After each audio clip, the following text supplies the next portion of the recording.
Vamos então aqui para o nosso livro A Gênese. Nós estamos agora com os 3 últimos itens desse capítulo de Astronomia Geral. São capítulos pequenos, então é provável que nós consigamos concluí-los ainda hoje, mas caso não, a gente deixa para finalizar na semana que vem. Um detalhe que eu vou analisar depois com calma, a respeito dos próximos capítulos que nós vamos estudar, a gente depois vai falar sobre eles adequadamente, sobre o capítulo que trata do esboço geológico da Terra. Na própria observação aqui dos revisores da editora CELD, eles colocam para nós um detalhe importante a respeito da visão que a ciência oferecia para esse capítulo da formação da Terra lá no século XIX, que hoje é muito diferente do século XXI. Que eu vou pensar se vale a pena a gente estudar ou não, porque se for para estudar esse capítulo dentro dessa visão do livro A Gênese, lá do século XIX, vai ser mais a título de curiosidade. Só que vai ser uma curiosidade que vai se estender durante bastante tempo. E que talvez seja para nós assim não perda de tempo, mas uma oportunidade em que a gente poderia aproveitar mais para os estudos doutrinários. Então eu vou ler aqui, ver o que vale a pena a gente trabalhar com esse capítulo, e mais claro, substituí-lo, não deixar de estudar esse tema, mas substituí-lo por temas mais atuais. Vou pesquisar algumas referências que hoje nós temos, em termos de vídeo, em termos de textos, que são publicados na internet, principalmente por cursos universitários. Nós temos ali várias universidades que fazem cursos, que apresentam cursos de geologia, aulas inclusive. Eu vou ver ali, selecionar algum resumo, fazer alguma coisa, só para a gente poder ter um entendimento, porque a importância do estudo dessa questão do esboço geológico da Terra diz respeito principalmente ao confronto com as ideias dogmáticas que são apresentadas hoje nos livros sagrados, que Deus formou o mundo em 6 dias e descansou no 7º, que ele disse simplesmente faça-se a luz, que surja a terra, que surjam os animais e tal. Então, na verdade, Kardec, naquela época, era muito mais importante apresentar esses argumentos para confrontar com essas ideias dogmáticas, coisa que hoje, na atualidade, não tem mais sentido. Hoje, quem pensa que o mundo foi criado em 6 dias, que o universo foi criado... Legal, passa aí, Babudinho, posta para nós lá no nosso grupo, que certamente será acessado. Eu também tenho um material muito bacana que fala sobre essa era de formação da Terra, também, que é muito legal. Então, naquela época era importante, mas hoje, aqueles que pensam nessa ideia miraculosa de que Deus formou o mundo através do seu poder, dentro daquilo que é descrito na mitologia bíblica, são aqueles que naturalmente são muito mal informados, são aqueles que não se preocupam com o estudo científico e tudo mais, porque hoje é uma unanimidade falar sobre as placas tectônicas, falar sobre as eras geológicas, falar sobre os períodos que a humanidade vivenciou, cada ser vivo que presenciou também. Então, eu vou analisar se vale a pena a gente estudar esse capítulo. Como eu falei para vocês, ele tem aqui algumas partes interessantes, desde os períodos geológicos, na formação do estado primitivo da Terra, e depois do nascimento do homem. Nós temos ali, quer ver, deixa eu pegar para vocês aqui, nós temos, rapidamente aqui, só estou contando aqui quantos itens nós vamos estudar. Aqui são tantas teorias que são baseadas aqui que... aqui são 49 itens para nós estudarmos, praticamente 30 páginas, e mais algumas complementares aqui falando sobre as teorias da Terra, teoria da projeção, da condensação, da incrustação, que hoje a ciência já tem respostas muito claras a respeito disso. Então tem o capítulo 7 e o capítulo 8, que tratam desses assuntos, Então eu vou analisar, porque depois vem ali sobre as revoluções no globo, né? Aqui já é mais interessante, porque já fala sobre dilúvio bíblico, revolução das eras, cataclismos futuros. Isso aqui já vem ser mais interessante para nós, né? Mas então esse capítulo 7 e 8 eu vou avaliar direitinho como é que a gente vai estudar isso daqui, porque como eu comentei com vocês lá no início do estudo da Gênese, falar sobre temas científicos baseados num livro do século XIX seria para nós um retrocesso, né? Exatamente porque se hoje a nossa ciência traz tanta informação para nós sobre tudo isso, por que nos restringirmos ao século XIX se nós temos material sobre o século XXI, material muito mais consistente, muito mais profundo, né? Então eu vou fazer uma avaliação, depois eu passo para vocês. Tchau, vai com Deus, Miriam. E isso, naturalmente, não seria... Para muitos poderia ser assim, né? Mas se você está estudando o livro A Gênese, você tem por obrigação estudar ela de ponta a ponta. Cada um dos temas, cada um dos capítulos. Só que, na verdade, a Gênese apresenta para nós temas, como eu falei para vocês, científicos, que hoje nós podemos acessar fora dela. Então, o que nós podemos fazer é pegar o roteiro que ela apresenta e transferir esse roteiro para os nossos livros didáticos da atualidade. E isso não seria nenhum problema, porque nós estudaríamos os temas da mesma forma, muito mais bem informados do que, né, simplesmente ler pela ideia dogmática de que nós temos que ler porque o livro da codificação é um livro sagrado, né? Isso não altera em nada aquilo que vem doutrinariamente para nós através da doutrina espírita. Isso é apenas uma argumentação científica para poder mostrar aquilo que os equívocos que são apresentados pelos livros religiosos, né? Então nós podemos fazer isso naturalmente fora dela. Então isso não vai infringir em nada as ideias doutrinárias dos livros da codificação. Mas depois a gente conversa melhor sobre isso na semana que vem, conforme os nossos estudos evoluírem. Vamos lá então. Nós estamos aqui no item número 53, a vida universal. Nós conversamos anteriormente sobre, deixa eu pegar aqui, a eterna sucessão dos mundos, né? Falamos inicialmente sobre aquela lei primordial, que é a lei da continuidade, que Kardec tinha apresentado no início desse capítulo, falando que essa eternidade que nós entendemos do universo não é a eternidade da indestrutibilidade, da imutabilidade da estrutura física que existe no universo. Pelo contrário, existe uma sucessão contínua dos mundos, cada um no seu tempo, cada um no seu período, cada um na sua condição. Então, tanto as estrelas, como os planetas, como os demais objetos celestes que se encontram no universo, eles são substituídos conforme passam aquele tempo de vida que eles possuem.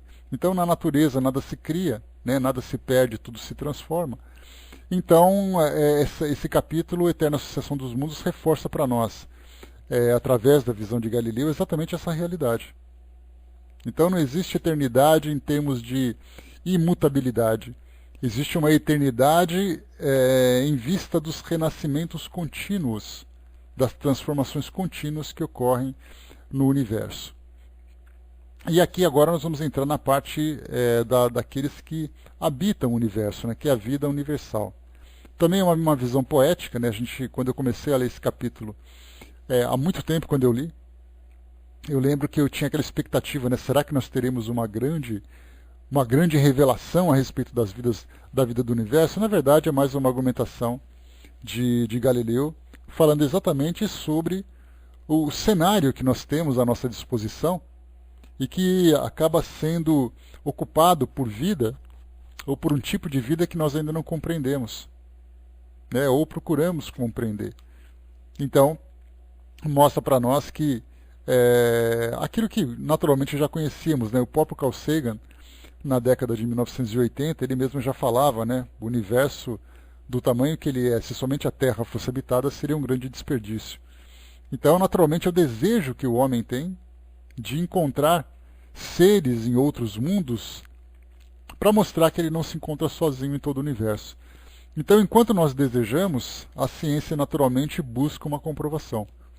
Então, quando eu li esse capítulo, também achei que teria uma grande revelação e vou dizer assim, eu iria dizer assim, eu vou contar para todo mundo uma coisa que eu sei que ninguém sabe, porque a doutrina espírita me revelou. Só que na verdade, continuamos ainda no mesmo desejo, né, na mesma ideia de conhecermos o universo, conhecermos a vida universal, mas ainda aguardamos, né, o momento propício para que isso aconteça. A gente lembra também que existe a tal da data limite, né, que nós já falamos um tempo atrás. Foi lançado um documentário espírita através da reunião, né, ou melhor, produzido pela união de depoimentos, de estudos que foram feitos, né, sobre várias passagens, em especial aquelas que vivenciou Chico Xavier. Então, no Pinga Fogo do início de 1970, da década de 1970, o Chico participou do programa Pinga Fogo, quando ele fez uma revelação. E ela ficou guardada durante muito tempo, ficou registrada, né, pelas gerações, e hoje começa a criar uma grande expectativa. Quando ele dizia que naquela época, naquele período crítico da Guerra Fria, em que Estados Unidos e a antiga União Soviética criaram uma grande tensão pela disputa do poder no nosso planeta, e essa disputa do poder ela vinha exatamente pelos braços armados que cada país, cada nação poderia utilizar. Então a ideia do fim do mundo ela foi muito real para todos nós. Um hecatombe nuclear, uma guerra nuclear com tantas e tantas bombas atômicas, com mísseis, com submarinos e tantos outros armamentos, né, que foram apresentados e eram exibidos exatamente para ostentar o poder. Se de repente acontecesse uma guerra nuclear, tudo isso viria abaixo. Todo o nosso planeta, toda a vida que nós conhecemos poderia ter sido destruída. E aí então Chico, no Pinga Fogo, comentou que os espíritos tinham avisado que nós sofreríamos uma grande transformação, mas que nós tínhamos por merecimento, porque já que esse problema de conflito era um problema local entre aquelas duas nações, né, o resto da humanidade, a pergunta é, o que nós temos com isso? Em virtude dessa avaliação, os espíritos então teriam dado uma moratória de 50 anos para que nós nos ajustássemos às leis divinas e acabássemos com essa intenção de nos autodestruirmos, né, dessa nossa autodestruição, para darmos continuidade no processo evolutivo, que não estava dependendo da nossa vontade, mas é um processo evolutivo coordenado por Deus, por forças maiores do que nós. Então esses 50 anos estariam acabando agora, em 2019. E aí então esse documentário foi lançado trazendo para nós aquela expectativa, né? Nessa data limite, quais seriam as transformações que chegariam para nós? Seriam transformações físicas? Seriam transformações morais? Seriam novas revelações que viriam para nós? Então, numa parte do documentário foi apresentado para nós a ideia de que seria a partir desse momento em que a vida universal entraria em contato conosco. Ou seja, contato com vidas de outros mundos através de contatos alienígenas, que seriam novos espíritos reencarnando, que trariam para nós novos conhecimentos. Então, ficou aquela expectativa, né, no documentário, né, que achei, assim, por um lado interessante, por um lado um pouco especulativo, por outro lado um pouco fantasioso também, né, e foi naturalmente produzido por pessoas muito sérias, né, mas cujas opiniões não batem muito com a minha, que eu sou um pouco mais resistente a essas especulações que são feitas dessa natureza. Então, fala-se sobre essa vida universal. Então, nós estaríamos ali na iminência de vivenciarmos uma experiência muito além de tudo aquilo que nós já vivenciamos, que seria exatamente contato com vidas que habitam outros orbes fora do nosso planeta, né, fora do nosso sistema, inclusive. Não do nosso planeta, né, orbes fora do nosso sistema. Então, discos voadores, talvez, materialização, talvez, não sabemos. Né? E o curioso também, que médiums, inclusive médiums da minha família, de muita confiança já tiveram a oportunidade de receberem psicografias de espíritos que se identificavam como habitantes de outros mundos que estavam presentes aqui no nosso planeta para auxiliar nesse processo de transição. Então, visualmente, tinham características diferentes, o texto também trazia uma mensagem diferente. Então, nós temos ali vários sinais que nos dão que aumentam a nossa ansiedade para conhecermos a vida que existe além do nosso mundo. Então, né, o que eu posso dizer para vocês, da mesma forma que eu digo para mim mesmo, é vamos aguardar, né, e quem viver verá. E quem não viver também vai ver de outro jeito, não tem jeito, né? A gente sempre vai, né? Pois é, Barassi, a gente vai aguardar para ver o que está acontecendo, né? Então aqui, vida universal, é essa expectativa, é esse texto que Galileu traz para nós. Ele diz assim: essa imortalidade das almas, da qual o sistema do mundo físico é a base, pareceu imaginária aos olhos de certos pensadores preconceituosos. Eles a qualificaram, ironicamente, de imortalidade viajante, e não conseguiram compreender que só ela era verdadeira perante o espetáculo da criação. Entretanto, é possível fazer compreender toda a sua grandeza, eu diria quase toda a sua perfeição. Né? Então aqui ele começa dizendo que a ideia da imortalidade da alma, que era manifestada aqui no mundo físico, acabava sendo, naquela época principalmente, onde nós tínhamos ali a visão positivista, né, daquele momento de grande racionalidade da humanidade, racionalidade esta que muitas vezes acabava se distanciando da realidade espiritual. Então eles acreditavam que essa ideia da imortalidade do espírito, que o espírito vem de algum lugar, depois o espírito vai para algum lugar e continua vivo, era algo fora da realidade. Né? Então isso se tornava, inclusive, temas de ironias, de críticas, de comentários daquele período, como acontece hoje também. Né? Embora hoje o pensamento positivista já não é tão presente como era naquela época do século XIX. Né? O Décio colocou, né, mas que agora, em 2018, 2019, teremos que explicar muitas coisas, isso sim, pois ficou assim uma responsabilidade pela hecatombe geral para nós. Né? Olha, Décio, tem tanta coisa que nesses próximos anos nós teremos que mudar de postura, mudar de pensamento, né? A presença do mundo espiritual agora muito mais ostensivo, e a mídia tem colaborando muito para isso, né? Como eu comentei com vocês na semana passada, tem uma nova novela na Rede Globo surgindo com um tema muito curioso, inclusive, né? A sinopse da novela fala sobre a ideia da reencarnação.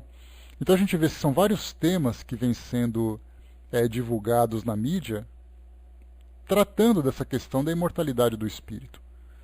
Então isso desperta nas pessoas uma grande curiosidade. Então nós vemos o pensamento espiritualista muito mais presente hoje do que simplesmente a ideia de uma fé religiosa.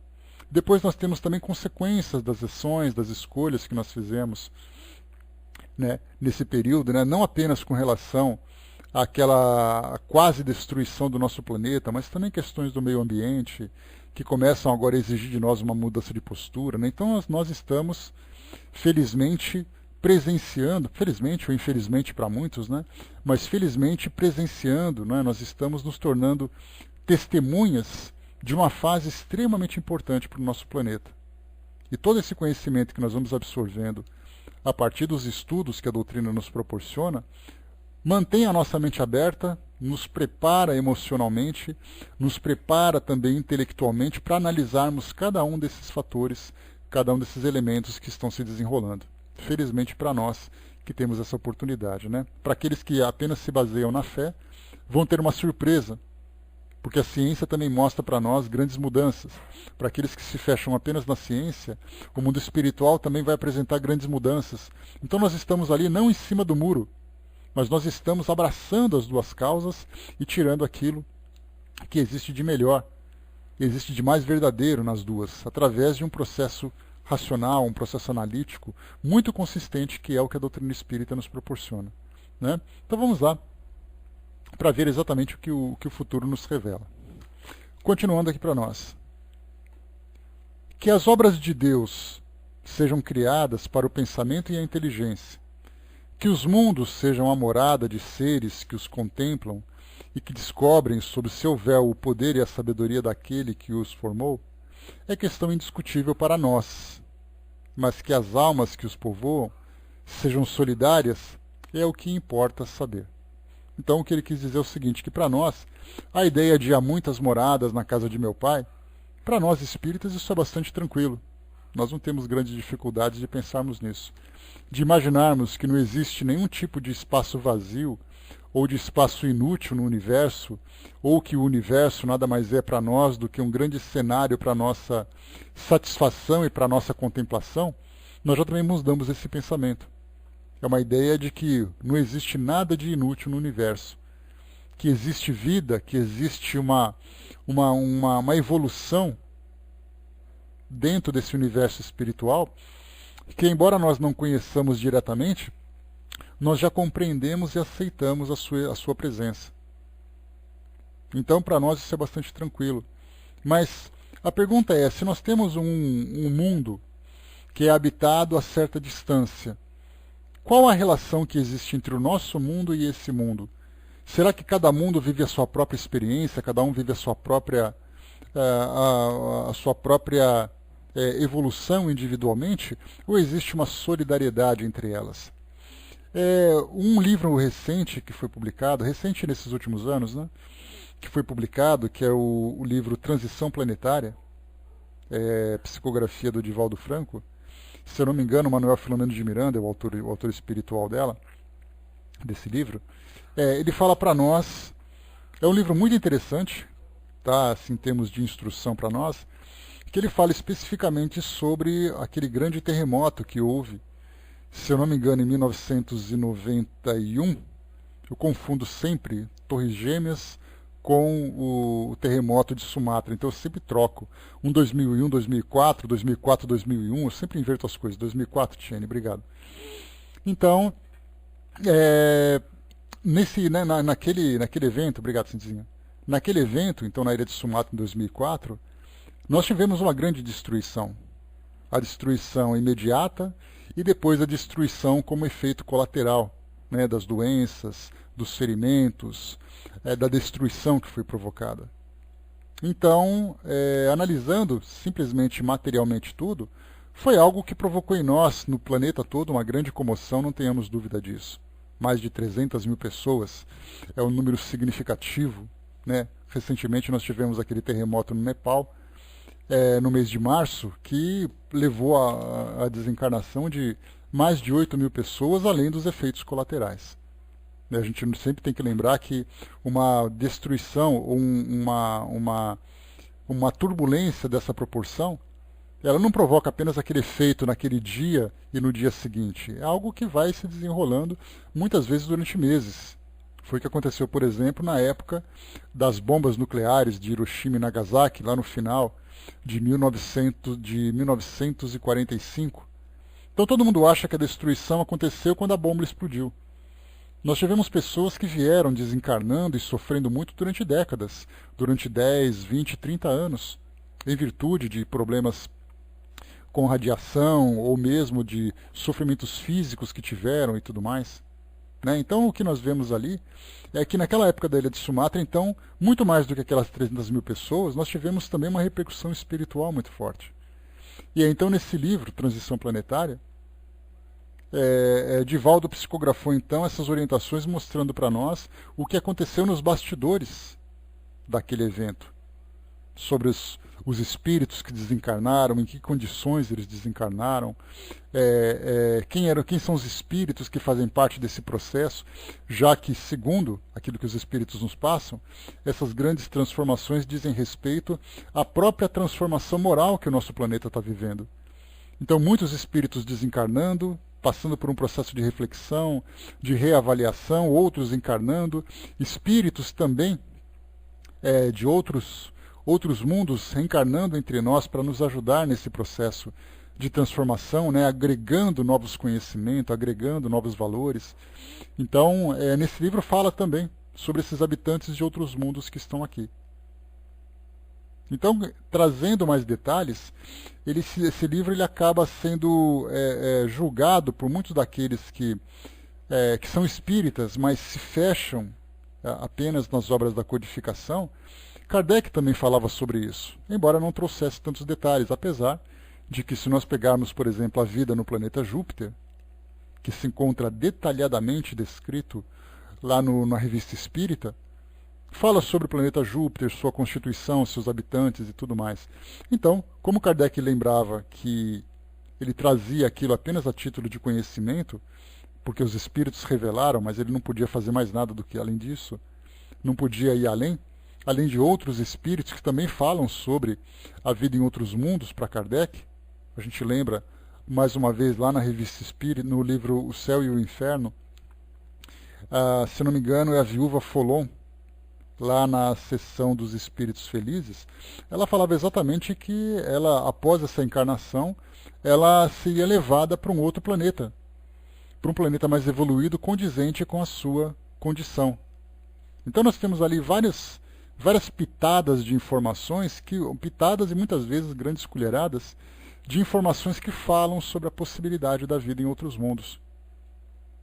Na verdade, falam sobre a vida. Para nós, então, reforça a ideia da possibilidade da vida, já que nós não podemos comprovar. Então temos não apenas esses espíritos, mas, por exemplo, o espírito Ramatiz, que é espiritualista, Maria João de Deus, né, que foi a mãe de Chico Xavier, também fala no seu livro Cartas de uma Morta a respeito de vida em outros, na vida nesses planetas aqui do nosso sistema. Livros outros que chegaram para nós agora, né, de romances, de livros que são instrutivos a respeito do mundo espiritual, abordam essas questões sobre a vida universal. Deixa eu ver aqui. O Décio colocou, né, que eu estou falando sobre a data limite a fim de atribuição do fim do mundo previsto, né, pelo Chico Xavier, será nesse vídeo, né? Então esse vídeo ele foi vazado, né, tem uma situação curiosa, que ele foi vazado na internet, e aí então os produtores, percebendo que não tinha mais como segurar, eles mesmos lançaram então o livro, né, lançaram um vídeo na internet, né? Então duas referências importantes para vocês: esse livro Data Limite, que pode ser acessado gratuitamente lá na própria conta da produtora do vídeo, como também esse livro Transição Planetária. Ele foi lançado, deixa eu ver, nós estamos em 2015, ele foi lançado eu acho que em 2011, 2010, alguma coisa do tipo, né? Então assim, é um livro muito legal também de ler, é muito instrutivo, porque independente dessas informações que são talvez um pouco polêmicas ou contraditórias, né, tem assim mostra para nós um cenário muito revelador para nós sobre aquilo que nós não imaginamos, né? Então, se nós pensarmos no próprio ataque às Torres Gêmeas dos Estados Unidos, ali acho que mais ou menos uns 3 mil desencarnados, né, naquele acidente todo, nós só vemos ali as estatísticas, vemos a destruição. Mas o que será que aconteceu da perspectiva espiritual? Imaginemos assim um livro ou um filme que falasse sobre a mobilização dos espíritos durante aquele momento em que aquela tragédia se encontrava não apenas em andamento, mas que ela se encontrava em planejamento também. Como os espíritos viam isso, como eles previam. Então, como a gente não tem informações sobre isso, esse livro, Transição Planetária, ele traz para nós uma ideia do que aconteceu lá naquele tsunami, em Sumatra, mas também nos dá condições de prolongar, né, a nossa imaginação, ou estender a nossa imaginação também para esses outros eventos. O Gilson colocou: me ajuda a entender o último parágrafo do item 55. Custa imaginar, digo, que o espetáculo divino em que a alma pode retemperar-se como em sua própria vida, se seja farto da existência e carente de qualquer ser pensante que o possa conhecer. A gente vai chegar lá, já passamos sobre essa passagem então aí, Gilson.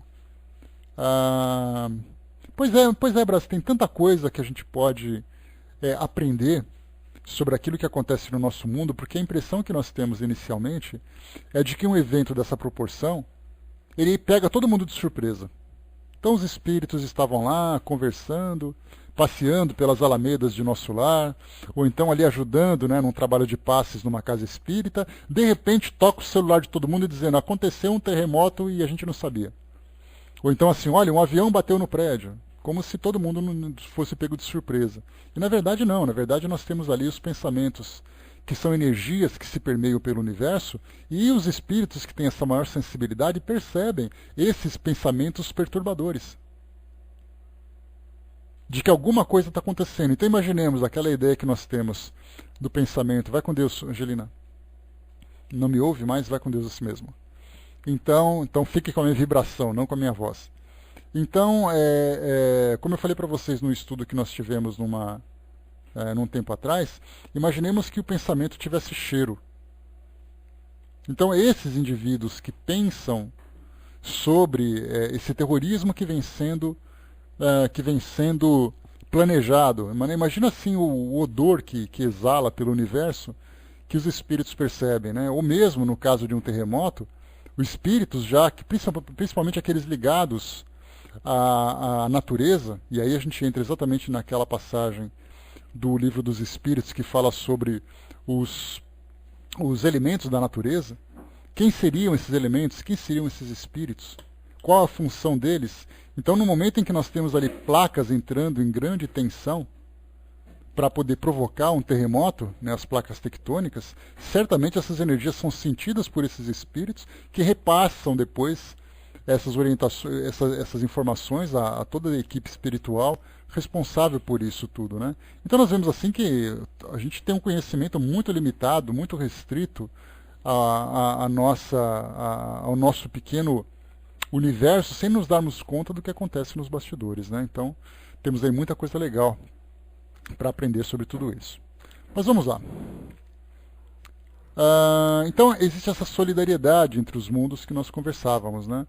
Então todos nós sabemos que os mundos são divididos em diversas categorias. Kardec trouxe isso para nós lá no Livro dos Espíritos e também falou sobre isso no Evangelho segundo o Espiritismo, lá naquele capítulo, Há Muitas Moradas na Casa de Meu Pai, falando sobre mundos primitivos, mundo de provas e expiações, mundos de regeneração, mundos felizes e depois os mundos angelicais, né? Então, essas 5 categorias, que naturalmente é uma categorização genérica que Kardec fez, apenas a título de didática, né? Apenas a título de instrução. E aí então ele dizia exatamente sobre aquela questão da transição planetária, inclusive aquela história, né, dos capelinos que vieram para cá. Kardec, lá no final da Gênese, que a gente vai estudar sobre isso agora, desse nosso livro, ele fala sobre aquela fase de transição que aconteceu, as novas gerações, e aí então ele fala exatamente que houve uma época em que espíritos reencarnaram aqui, e fala também de um momento em que espíritos serão levados daqui, serão emigrados daqui. Então isso mostra para nós, se alguém vem de algum lugar, se alguém vai para algum lugar, significa que esse outro lugar existe. Que lugar seria este? De que forma que nós poderíamos entender? Então nós tivemos ali Kardec falando, também os próprios orientadores da humanidade. Não, Brás, eu não vejo como substituição. Eu vejo como mesclagem, né? Desde aqueles que estão aqui, por exemplo, nessa fase de transição, nós temos aqui nós que estamos encarnados. A maioria de nós, assim eu espero, está em condições de acompanhar esse processo de evolução. Para aqueles que se encontram numa condição de muita perturbação, de muito primitivismo, será então emigrado para um outro mundo compatível com a sua natureza, em que ele vai aprender com a agressividade, com as dificuldades que são apresentadas. Mas aqueles que continuam vão acompanhar esse processo. Então nós temos, na verdade, Pois é, Barbudinho. Então a gente vê assim que quando nós olhamos a sociedade hoje e vemos aqueles crimes que são os mais grotescos, no mundo primitivo, né? Provavelmente, né? Então eu vou para lá, vou tentar ensinar alguma coisa que eu aprendi aqui, ensinar medicina na internet, ensinar matemática, é o máximo que dá. Então, assim, a gente vê que somente aqueles que são grandes criminosos, né, que contrastam de fato com aquilo que acontece no nosso mundo hoje. Então, apesar das falhas de caráter que todos nós apresentamos, existem aqueles que realmente se tornam um contraste aqui no nosso mundo. desde aqueles indivíduos que vivem em pequenas sociedades, aqueles que são grandes governantes, pessoas que têm um grande intelecto vivendo no mundo da economia, da política, da ciência, que utilizam essa posição, utilizam esse poder ou esse conhecimento para interesses próprios. Então esses, na verdade, precisam sofrer um grande choque para poder se transformar. Mas a massa da humanidade, de um modo geral, está muito bem, obrigado, assim nós entendemos, né? Então, vão para algum lugar. Então já nos dá a ideia de que o nosso mundo não é apenas uma única morada. E da mesma forma também, aqueles que são das novas gerações, ou que faz parte, aqueles que fazem parte da nova geração, são espíritos que vêm de mundos mais evoluídos. Lá no livro Transição Planetária, Divaldo fala sobre um planeta chamado Alcione, ou Alcione, dependendo da forma como se lê. Eu não me lembro exatamente se tem acento ou não, então não lembro se é Alcione ou Alcione, mas habitantes desse planeta. Então é para nós também mais uma ideia sobre isso. No livro Céu e Inferno, lá na parte de criminosos arrependidos, tem uma passagem de um espírito que reencarnou, cometeu latrocínio e depois foi executado. Isso porque a gente lembra que a guilhotina e a forca eram dois instrumentos ainda de punição do século XIX. E Kardec teve a oportunidade de entrevistar vários desses espíritos. E aí então ele fala que se arrepende, que a maior tortura que ele tem é ter na sua mente a imagem das pessoas que foram suas vítimas. E aí então São Luís, né, Kardec faz uma pergunta a São Luís, pedindo uma explicação sobre esse espírito. E aí então São Luís diz que ele é um imigrante na sua primeira encarnação no mundo de provas e expiações como o nosso, e acabou solicitando uma prova que ia além da sua capacidade. Então nós temos assim, né, como eu falei para vocês, várias pitadinhas de informações a respeito de indivíduos que vão para algum mundo ou indivíduos que vêm de algum mundo. Então isso mostra para nós exatamente essa solidariedade que existe entre o nosso planeta e outros mundos, né? No próprio boletim da Sociedade Parisiense de Estudos Espíritas, que a gente lia no começo dos nossos estudos, né, e a gente parou de ler exatamente porque houve uma interrupção nas publicações por parte de Kardec, porque eu adorava ler aqueles boletins. Confesso para vocês assim, que era um prazer enorme conhecer aquela rotina, entrar na mente dos participantes, entrar na mente de Kardec, vendo o trabalho acontecer. Ali também tem uma situação falando sobre um espírito, São Luís disse para ele, que era um espírito que tinha vindo de um mundo aquático. Isso me deixou extremamente curioso, mas eu não consegui dar continuidade no estudo daquele tema porque não achei mais informação. Um espírito que migrou de um mundo aquático. Kardec falando isso, quer dizer, é coisa que é para a gente coçar a orelha e estudar. Porque não é simplesmente uma informação que veio numa passagem de um romance. Então mostra para nós essa solidariedade que existe entre esses mundos. Mas vamos em frente aqui para nós. Né? Olha, fraterna, se for do nível 2, estamos bem na fita. Né? Se subir para o nível 3, a gente vai ter que correr atrás desse ônibus aí para tentar não perder o embarque, né? Que a coisa vai ser complicada.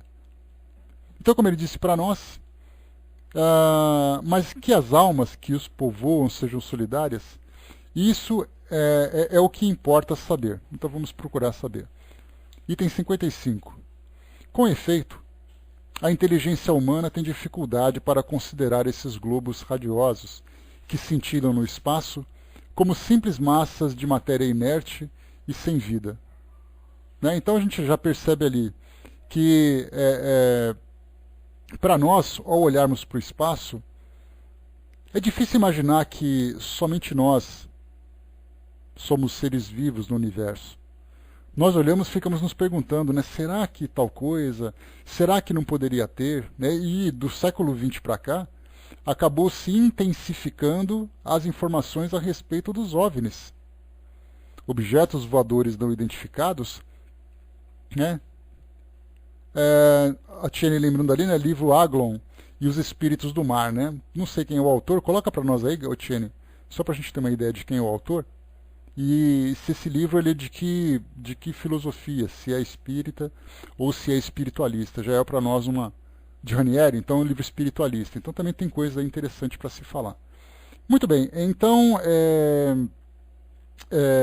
nós, no século XX para cá, Essa presença dos objetos voadores não identificados, lembrando mais uma vez que objeto voador identificado não significa necessariamente disco voador.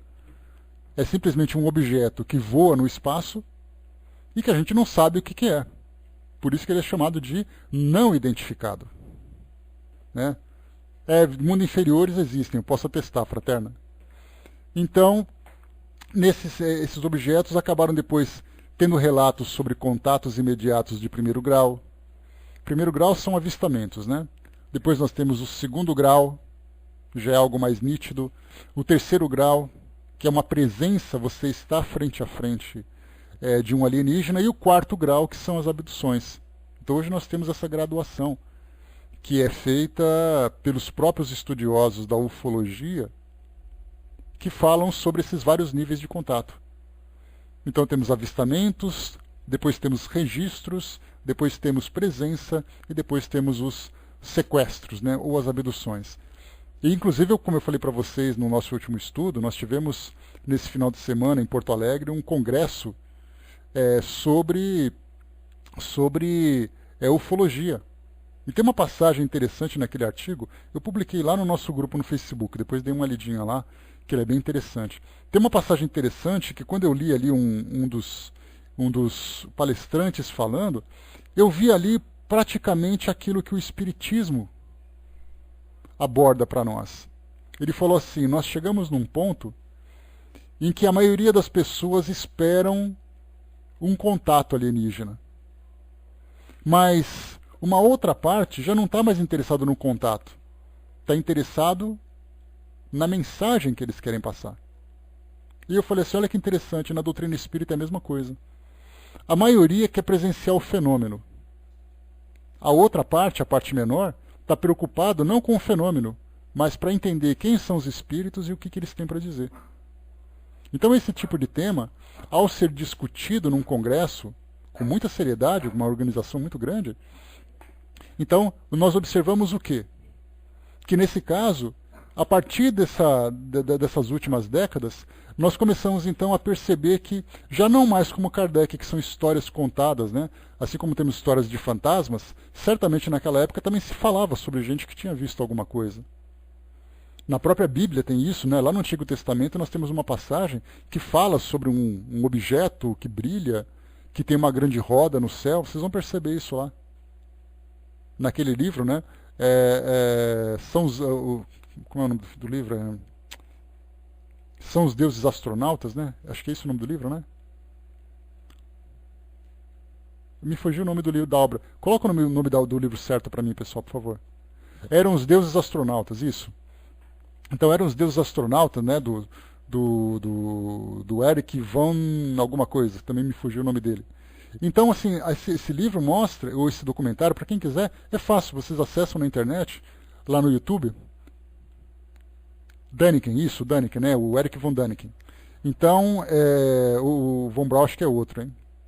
O Dan Brown é o autor do Código da Vinci, né? Então, o Däniken, então ele escreveu nesse livro, vocês podem assistir ao documentário no próprio YouTube. Então, ele mostra sobre indícios de presença de alienígenas em civilizações antigas. Maias, astecas, egípcios, eram os deuses astronautas, isso. Esse daí. Né? Lá em cima já colocou para nós. Então, mostra registros no passado.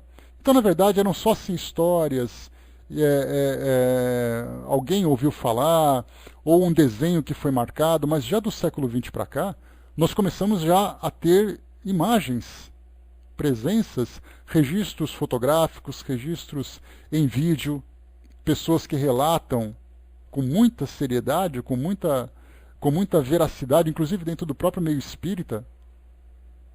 Né, o Geraldinho, que é um médium, um grande divulgador da doutrina espírita, que teve um contato muito próximo com Chico Xavier, ele mesmo conta as histórias do Chico falando sobre presenças de alienígenas. Que o Chico, fazendo uma viagem de Uberaba para o interior de São Paulo para visitar uma família, no meio do caminho presenciou um objeto, né, um OVNI, um disco voador parado numa fazenda, que estava ali fazendo pesquisas com gado. E aí, então, no momento em que ele parou para poder assistir aquele evento, Emmanuel disse, sai daqui agora. E aí então ele com os amigos que estavam juntos foram embora e depois ele perguntou, mas por que a gente tem que ir embora? Não parte do pressuposto de que sendo espíritos tecnologicamente mais evoluídos, eles também vão nos ajudar, nos instruir? E a resposta de Emmanuel, segundo esse relato do Geraldinho, né, o Geraldo Lemos Neto, o relato dele, o que Emmanuel disse para o Chico é: nem todos que têm alta tecnologia são espíritos que têm evolução moral. Né, e aquele contato poderia ser negativo para vocês. Então a gente vê assim que várias histórias vêm sendo contadas a partir dessas últimas décadas, diferentemente da época de Kardec. Quando ele traz para nós, por exemplo, aqui esse relato, né, que a humanidade tem dificuldade para considerar esses globos radiosos como simplesmente massas de matéria inerte sem vida. Então, se naquela época era apenas algo para a inteligência humana, hoje nós temos relatos, né, inclusive tem até um programa no canal The History Channel chamado Contatos Alienígenas. E recentemente foi exibido um dedicado às histórias contadas aqui no Brasil. Não apenas ET de Varginha, que para nós acaba sendo até uma coisa meio esquisita, né? Porque aí todo mundo relaciona ET de Varginha com chupacabras, aquela história toda, né? Mas na verdade são depoimentos de pilotos comerciais e pilotos da Força Aérea Brasileira. Então a gente fala assim, peraí, são informações, obrigado, Cindizinha, são informações documentadas. A Força Aérea atesta essa presença. Então como é que a gente vai... Não é história de fazendeiro. É algo que vai além. Então isso para nós já não é mais fruto da nossa imaginação, mas são indícios que provocam em nós muito mais do que curiosidade, mas a própria necessidade de investigação. Sem falar nos relatos, né? Área 51 lá nos Estados Unidos, e tantos outros, né? Situações que a gente vê por aí. A Tiene colocou lá em cima então um livro, né? Que foi o Ranieri, Aglon e os Espíritos do Mar, ditado pelo Júlio Verne, orientação do Espírito André Luiz pela editora da Fraternidade. Né? Então, para quem gosta, né? Então tá aí a ideia. Deixa eu ver aqui, o Ligeirinho colocou, desenhos de UFOs de 5 mil anos foram descobertos em algumas cavernas. Pois é, temos também, nesse mesmo canal, né, Ligeirinho, do The History Channel, temos ali alienígenas do passado e esse outro, contatos alienígenas. Eu até curto de vez em quando, né? Porque passa assim meio sábado de manhã, você está assim fazendo alguma coisa, você liga e deixa para rolar. E aí então eu vou assistindo esses programas. Então falam sobre humanoides répteis, humanoides com aparência de insetos, seres de outro planeta com poderes que foram confundidos com deuses, enfim, às vezes eles inventam umas coisas também ali que dá vontade de dar até uma risadinha, né? Porque tem algumas coisas que são bem fundamentadas, tem umas histórias que eles inventam que são meio complicadas, né? Então, temos assim todos esses dados que falam para nós que, no mínimo, desperta a nossa curiosidade. De onde será que eles vêm? Aí a gente olha para o céu, vê ali aquele monte de estrelas e fica então pensando sobre isso, né? Deixa eu ver aqui. Tá, o Brás também colocou, né, o caso de abdução do senhor Adilon Patero, de Catanduva, foi de grande importância, sem falar no Homem do Ra, né, Brás? A gente fala sobre sequestros e coisa e tal, mas tem o tal do Homem do Ra, que fala que tem contato com alienígena também, né? Deu o que falar esse indivíduo lá na década de 1990, né, de 80 para 90, né? Mas não deixam de ser indícios. Na pior das hipóteses, mesma coisa que médium.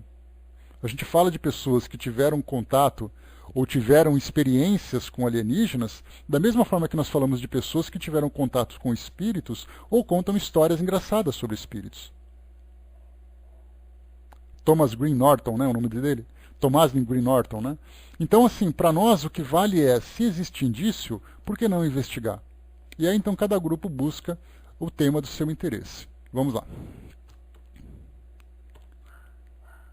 Aqui... tá. Custa-lhe pensar que nessas regiões distantes não haja magníficos crepúsculos e esplêndidas noites, sóis fecundos e dias plenos de luz, bem como vales, montanhas, onde as múltiplas obras da natureza desenvolveram toda a sua luxuriante pompa. Custa-lhes imaginar que o espetáculo divino, em que a alma pode se retemperar como na sua própria vida, seja desprovido da existência e privado de qualquer ser pensante que possa conhecê-lo. Então, mais uma vez, assim, como é que a gente pode imaginar todo esse esplendor que existe no universo? Imaginar que não existe vida para poder aproveitar tudo isso. Não existe qualquer ser pensante. Hoje a nossa biologia, a nossa ciência, como a gente tinha estudado, a nossa ciência ela faz principalmente a astrobiologia ou a exobiologia, procura vida microscópica fora do nosso planeta. Mas aí o espírito Galileu fala que muito mais do que possível vida microscópica, fala principalmente sobre vida inteligente. E com uma inteligência que vai muito além do que a gente do que a gente imagina, do que a gente especula. Então hoje nós temos aqui mesmo, por esses indícios que nós recebemos, uma série de incentivos para essas novas investigações. E continua. Mas a essa ideia eminentemente justa da criação, é necessário acrescentar a da humanidade solidária. E é nisso que consiste o mistério da eternidade futura. Então essa humanidade solidária fala exatamente sobre isso.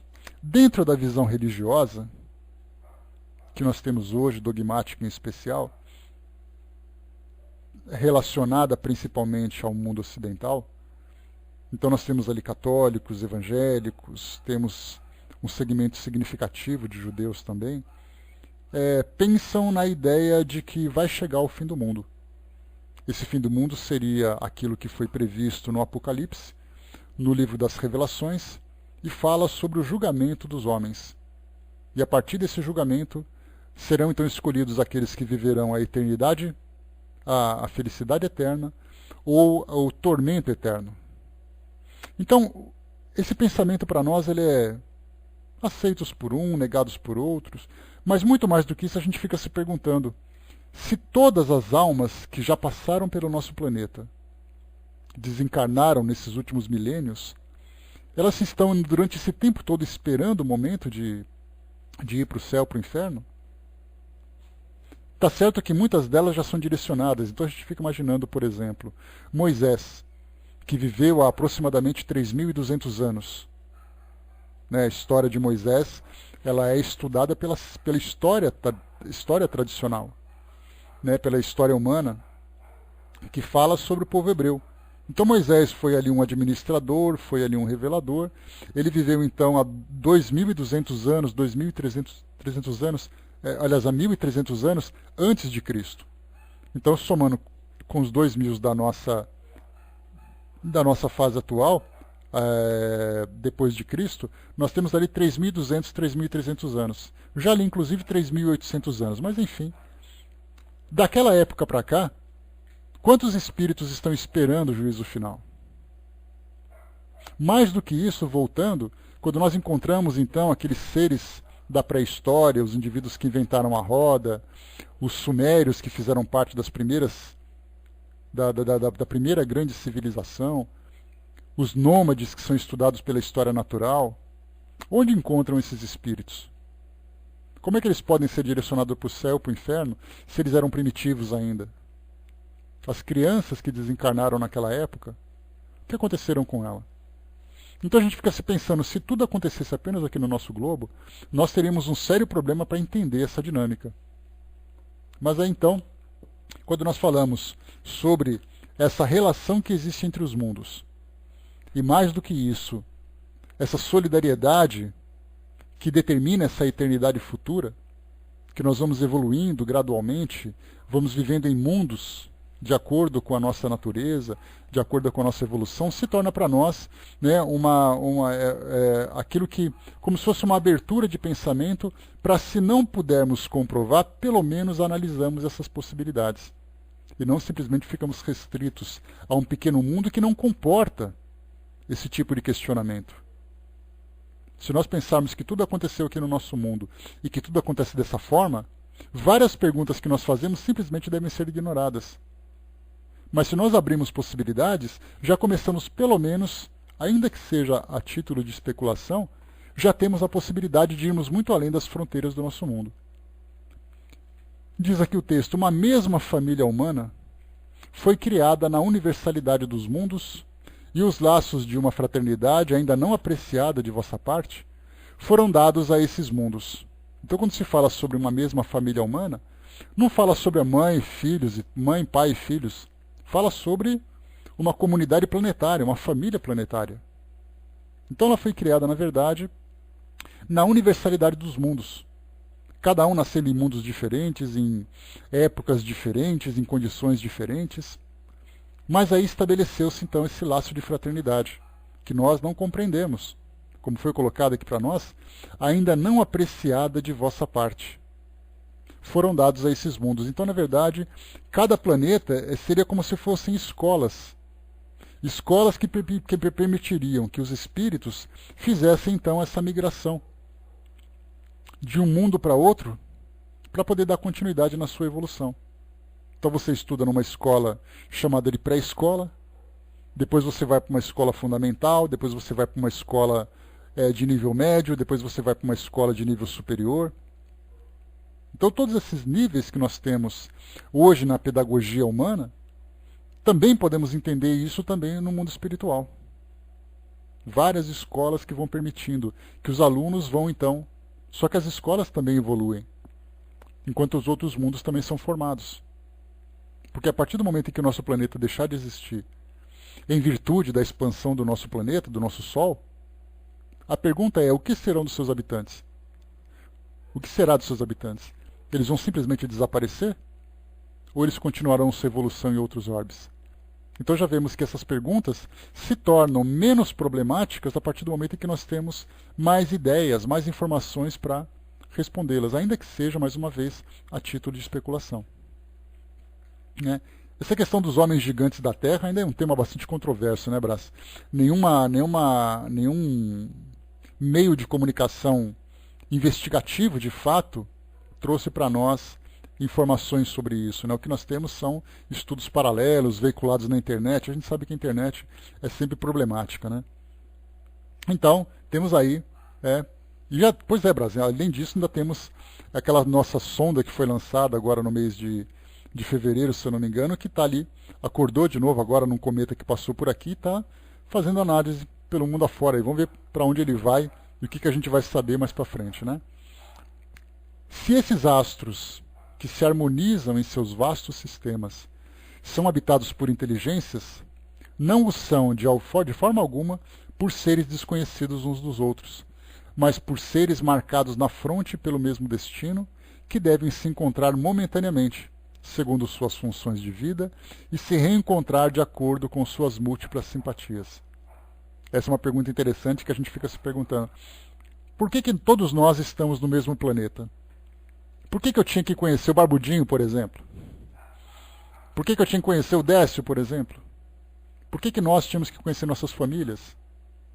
O que existe de afinidade entre nós, de necessidade evolutiva? O que nós poderíamos nos ajudar?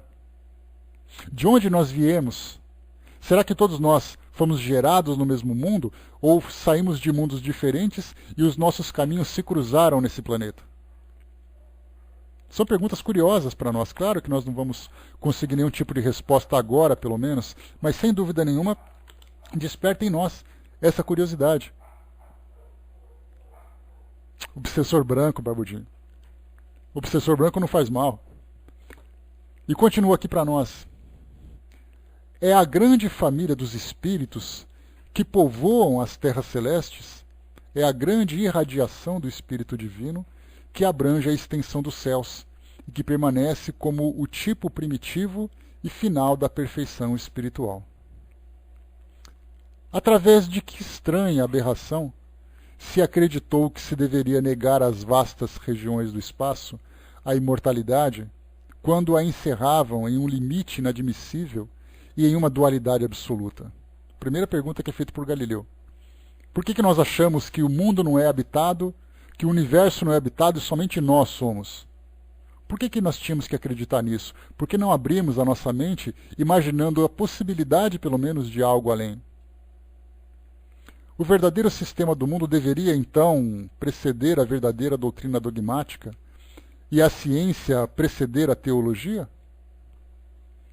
Esta se transviará tanto de sua base que sua base se colocará sobre a metafísica?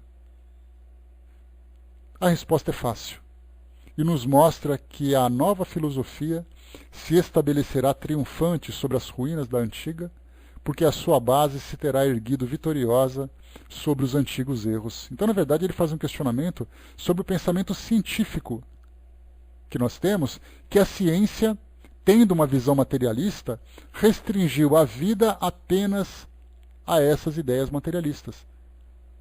Então, se eu tenho aqui um corpo físico que está animado, que está vivo, diz respeito a esse mundo.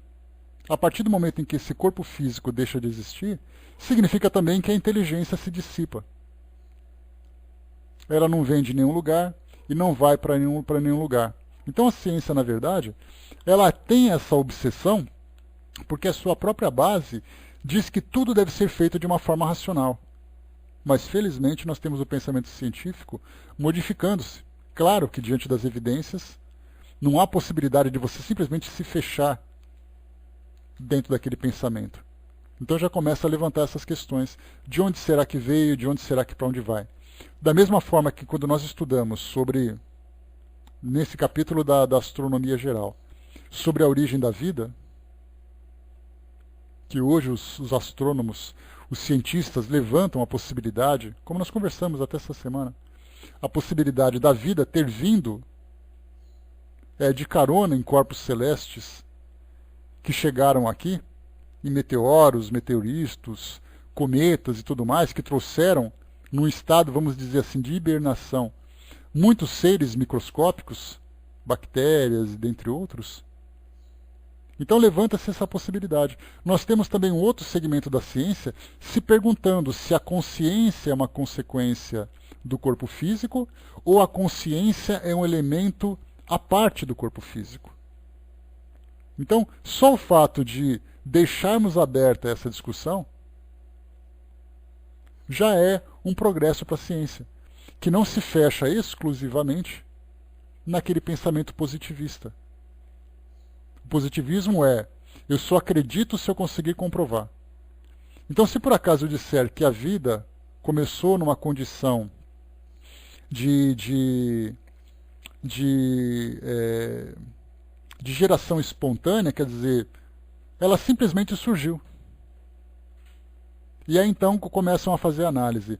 Vamos analisar as condições químicas, a temperatura, os elementos que compunham o nosso planeta naquele período. E aí então, juntando todo esse conjunto, nós vamos então criar vida novamente. Teve até um vídeo que foi divulgado de uma entrevista que foi feita com um cientista, não me lembro de onde que ele era, isso já há alguns anos, em que, teoricamente, ele teria criado proteína num laboratório, reproduzindo aquelas condições iniciais do nosso planeta. Então ele colocou ali quais são os elementos químicos, quais são as condições de temperatura e pressão, qual era exatamente a condição elétrica do nosso planeta naquela época, já que nós tínhamos ali grandes tempestades. Se nós achamos que hoje essas tempestades é o pior que nós podemos imaginar, nós não imaginamos naquela época. As tempestades elétricas, as tempestades com grande quantidade de chuva. Então tudo isso foi reproduzido e tecnicamente, teoricamente, ele teria reproduzido uma proteína. A proteína é a base da vida, nós sabemos. São cadeias de carbono que formam a vida. Então, se fechou em cima dessa ideia. Mas aí já começou a trazer outras possibilidades. Já que o positivismo não conseguiu provar que essa ideia da geração espontânea foi o determinante para a origem da vida no nosso planeta. Então, cientistas dizem assim, olha, a ciência tem a sua limitação. Ela vai até onde ela pode. A partir de onde ela não pode, ela começa então a especular, por que não? A ciência também tem o direito de especular. De ficar imaginando como seria. E aí então, depois, com o passar do tempo, ela vai encaixando essas peças soltas, ou descartando as peças soltas que ela foi colocando na mesa. Porque se você viver apenas daquilo que você pode provar, sem tentar entender aquilo que você não pode provar, você não tem muito o que evoluir. Então, na verdade, é esse desconhecido que estimula cada vez mais o nosso progresso, a nossa investigação. Por isso, fundamental para nós é ver que o pensamento científico daquela época já não é mais tão restrito assim. Por isso, então, aqui mais uma vez, a resposta é fácil, né, de imaginar se por acaso vai continuar ainda essa resistência da ciência em acreditar em algo que vai além da matéria. Então a resposta é fácil e nos mostra que a nova filosofia se estabelecerá triunfante sobre as ruínas da antiga, porque a sua base terá erguido vitoriosa, se terá erguido vitoriosa sobre os antigos erros, né? Então a gente vê assim que essa nova filosofia qual que é? Exatamente a filosofia espiritualista racional. É a combinação daquilo que existe entre a ciência e daquilo que existe entre a metafísica. Metafísica, a gente lembra que meta é aquele prefixo que fala alguma coisa que vai além. Então, quando eu falo metafísica, eu falo além da matéria. Poderíamos chamar de espiritualista? Poderíamos, mas a ideia espiritualista ela leva em consideração a existência do espírito. E na metafísica nós falamos, na verdade, sobre o pensamento, sobre a consciência, que para muitos não significa necessariamente a ideia de espíritos. Então temos a metafísica, por exemplo, a parapsicologia estuda a metafísica. E o que é a metafísica, então? É aquilo que fala sobre a mente, que fala sobre essas energias. Então nós temos a metafísica, nós temos o espiritualismo, nós temos a ciência materialista, temos várias linhas de pensamento que vão se desenvolvendo e que, inevitavelmente, diante dessa realidade que existe no universo, elas vão então se estreitando cada vez mais a distância que existe entre elas, até chegar o momento em que elas vão se convergir no mesmo ponto para poder para poder buscar conhecimentos que vão se complementando. A Tiene colocou, foi super interessante, eles produziram uma versão artificial do DNA da micoide, né? Implantaram em outra bactéria. Né? Então, estão fazendo experimentos, mas ainda assim aquela ideia, né, de que o homem é capaz de criar a vida.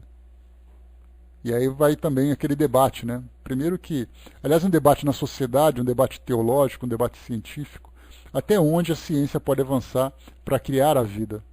Porque o que nós temos hoje é a manipulação daquilo que já existe, não a criação daquilo que não existe.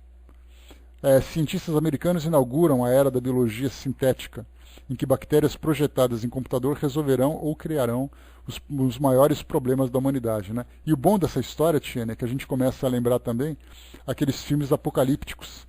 Basta a gente lembrar que o filme Eu Sou a Lenda, com Will Smith, ele mostra bem isso. Criaram, né, uma versão de um vírus benéfico para a humanidade e, de repente, esse vírus acabou provocando exatamente o contrário do que se imaginava e acabou criando, né, matando uma parte da humanidade e tal. Então, na verdade, assim, eles estão trabalhando nessa época, nessa era de novas criações e novas descobertas. A pergunta é, até onde eles vão chegar? E isso nós vemos principalmente nos cursos de saúde que nós temos hoje nas universidades, né, cursos de medicina, biologia, farmácia, curso de biomedicina, dentre outros, a questão da bioética, para saber exatamente até onde a ciência pode ir. Não apenas por uma questão de onde ela quer chegar, mas por que meios ela quer chegar nesse lugar. A gente tem discussões de utilização de embriões congelados, manipulação genética. Né? Então, até onde isso é ético, isso não é, e que tipo de consequências isso pode trazer. Basta a gente lembrar dos alimentos transgênicos que nós temos hoje. A pergunta é, se você modificar geneticamente um determinado vegetal e você comer esse vegetal, que tipo de produto você está ingerindo e que tipo de efeito ele vai provocar no seu organismo. Então, a gente vê que lei dos transgênicos, lei de bioética de modo geral, né, o código de bioética, que aqui no Brasil inclusive já foi até instituído, né, foi discutido no Congresso, foi debatido pela sociedade, para saber exatamente onde o homem quer chegar e por quais caminhos ele quer percorrer. E isso também é levado em consideração, principalmente para aqueles que são mais apocalípticos, né, trazem também essa ideia. Inclusive foi publicado há pouco tempo, não sei se isso é verdade ou não, que existe um plano no Pentágono, né, que é nada mais é do que o Ministério da Defesa dos Estados Unidos, que existe um plano anti-zumbis. Se por acaso acontecer uma epidemia de zumbis, o que vai ser feito? Quais são as medidas que o governo americano pode tomar? Verdade ou não, sempre existe aqueles que pensam em alguma coisa mais destrutiva, né? O próprio vírus da AIDS também é uma ideia que foi gerada em laboratório, que seria uma arma biológica que acabou depois perdendo o controle. Então temos ali todos esses exemplos que, sendo verdades ou não deixam de ser para nós uma referência. O Ebola e tantos outros, né? O Gilson colocou, né, Roger, Admassur, espalhados por aí, né, a perspectiva não é nada boa, né? Então temos aqueles que são otimistas, aqueles que são pessimistas, aqueles que são apocalípticos.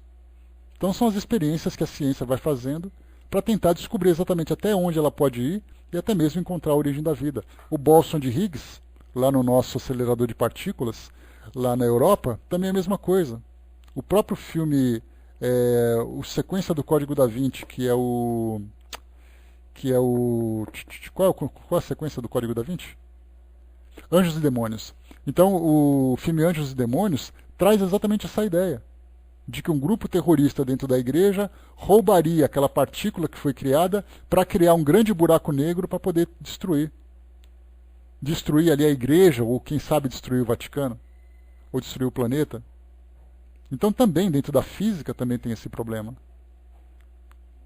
de imaginar exatamente, né? Ah tá, o Gilson colocou, né? Então o Roger, o médico que foi estuprador, com tantos outros homens da ciência que têm esse pensamento, que tem esse desequilíbrio todo, nunca se sabe. Basta a gente lembrar do Mengele, o próprio Mengele, que foi médico do regime nazista durante a Segunda Guerra Mundial, quantas e quantas experiências ele fez por aí. Pois é.